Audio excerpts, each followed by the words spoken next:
Well, House Intelligence Committee Chairman, Democrat Congressman Adam Schiff, tells NBC's Meet the Press that more work needs to be done in the impeachment inquiry. But he says there already is enough evidence to move on to the next step. It's important to know we're not stopping, but it's also important to know this, Chuck, and you've acknowledged this, and I find this remarkable. The evidence is already overwhelming, right? The evidence is already overwhelming. So for more reaction on Mr. Schiff, Republican Congressman Lee Zeldin joins us. He represents New York, is a member of the House Foreign Affairs Committee from the 1st Congressional District on Long Island. He's been very prominent and outspoken in his defense of the president. Congressman, good to see you. First, the reaction to this breaking story about the emails. I mean, what does that say to you? If they have emails in the White House counsel's office supposedly overseeing or looking into the legality of this? Sure, but we do have an overwhelming amount of evidence to why there was a hold on aid to Ukraine. I would call on Adam Schiff once again to release the deposition transcript of Mark Sandy. Mark Sandy is a dedicated career servant at the Office of Management and Budget who came in to answer questions with regards to why there was a hold on aid to Ukraine.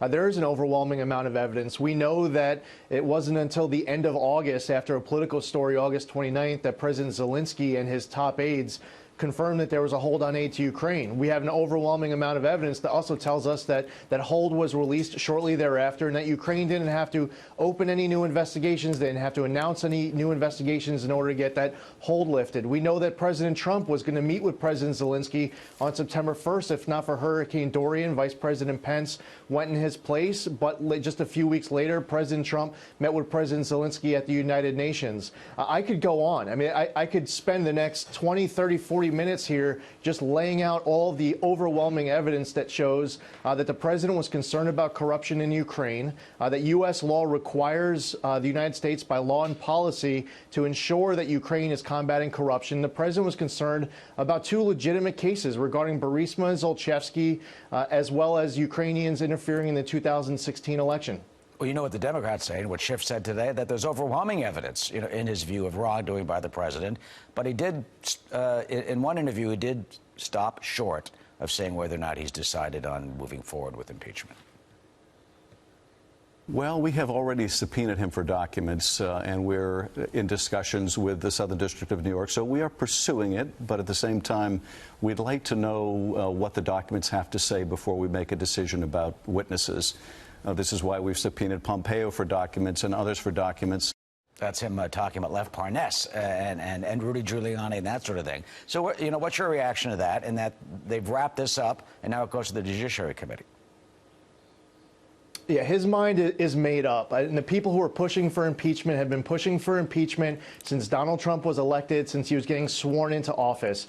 Adam Schiff really does think that many Americans are idiots. If you remember March 22nd, 2017, he goes on another network and he says that he has more than circumstantial evidence that President Trump colluded with the Russians. This is evidence that he hasn't yet produced. I haven't seen, Mueller couldn't find. When the acting director of national intelligence came in front of the House Intelligence Committee, he made up what he called a parody version of the 725 call transcript, but he only said that after he got called out. And then he also said that he wasn't in contact with the whistleblower, him and his team, but he'd like to be. And then it turns out that his team was in contact with the whistleblower before this person had even filed a whistleblower complaint or had even hired an attorney. And then it's gone on during these open hearings where he's made claims during his opening statements and his closing statements, trying to write the world's greatest parody, trying to fool the country, trying to connect dots that aren't actually connected, utilizing 3% of the story. Now, what he won't tell you in some cases, he'll say something's a firsthand truth that shouldn't be doubted,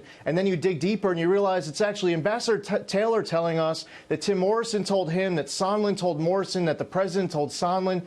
Give me a break. The firsthand actual truth, the facts are on the president's side. We should be passing USMCA. We should be lowering the cost of prescription drugs. We should be delivering for the American people, but instead he is trying to pay off the people who put that gavel in his hand, who put that gavel in Nancy Pelosi's hand, and it's really infuriating a lot of us who want to see progress. He was asked in one of the interviews about the lack of a direct testimony from the president directly in dealing with holding up the military aid, although, of course, you have that phone call Sondland was on that apparently was overheard. Here's something else that a Democratic congressman said, blaming it on you guys, the Republicans. Here he is.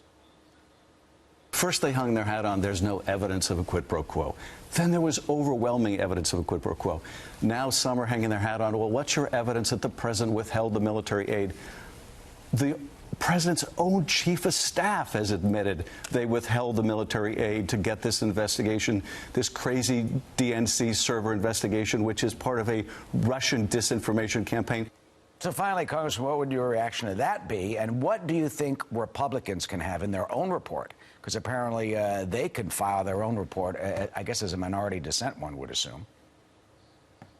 Well, fortunately, we have the other 97% of the story to use for our report. And then, I mean, with regards to Ambassador Sondland, when he said that there was a quid pro quo linking aid to investigations, he then admitted that it was a presumption. He said it was a guess, that the president never told him that Rudy Giuliani never told him that. No one on the entire planet told him that. He had no evidence to back it up, even though the president of the United States had told him that there was no quid pro quo, that he was not demanding anything from Ukraine.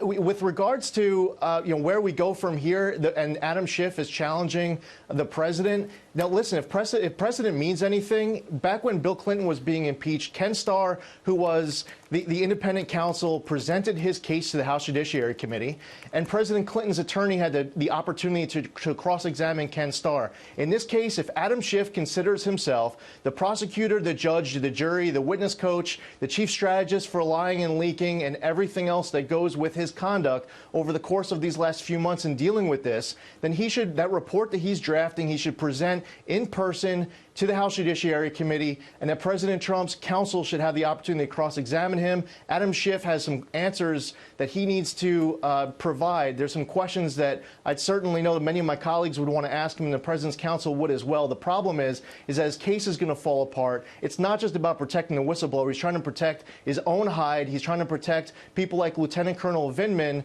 who went to the whistleblower, obviously, and that's where the case is going to just continue to fall apart if he shows up to answer questions. That report is super thin, and it's going to blow up upon cross-examination. Oh, those are all the questions, and we'll see what happens in the judiciary. And, of course, if indeed it does get to a Senate trial, and see what happens. Congressman Lee Zeldin of the 1st District of Long Island, thank you for joining us this afternoon.